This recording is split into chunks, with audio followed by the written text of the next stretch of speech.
Moïse sortit vers ses frères et vit leurs durs travaux. Exode 2:11. Comme on maltraitait un Israélite sans cause, Moïse prit sa défense et frappa l'Égyptien.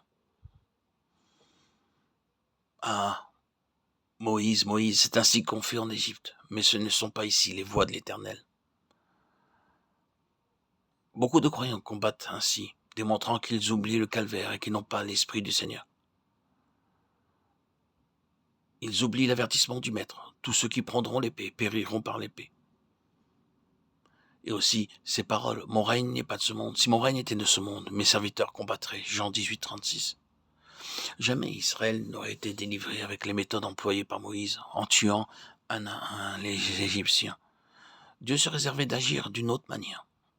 Comme notre vision, nos pensées sont mesquines et petites.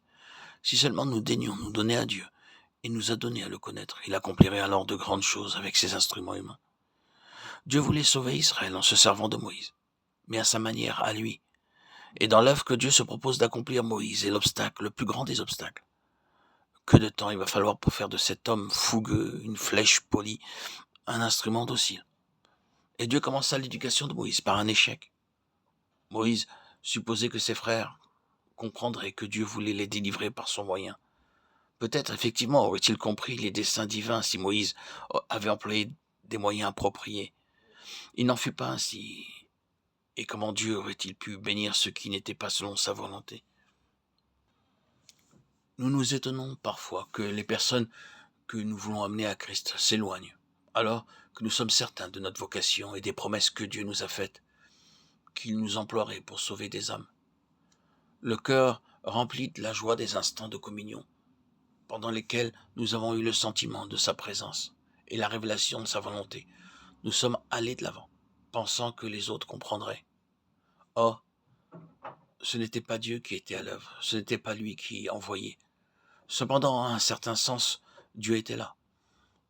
Il a permis notre action et son résultat négatif pour que nous apprenions à nous connaître nous-mêmes. Moïse regarda ça et là, et voyant qu'il n'y avait personne, il tua l'Égyptien, Exode 11:12. Est-ce là une façon de faire digne de Dieu? Ceci est-il compatible avec la vocation céleste?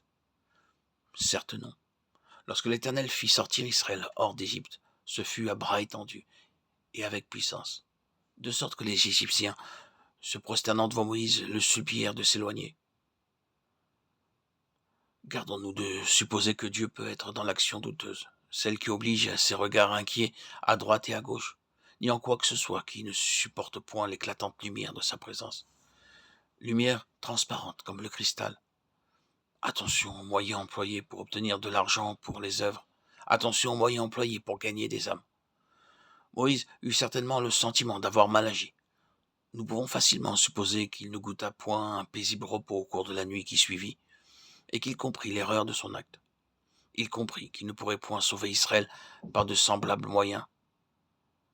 Comme Moïse, nombre d'enfants de Dieu se précipitent tête baissée dans l'action, avec leur propre force, leurs pensées charnelles, leur propre sagesse. Aussi, les âmes restent sous l'esclavage du péché et du monde. Les efforts malheureux de ces ouvriers téméraires qui vont sans avoir été envoyés font songer aux enfants essayant de vider l'océan avec une cuillère.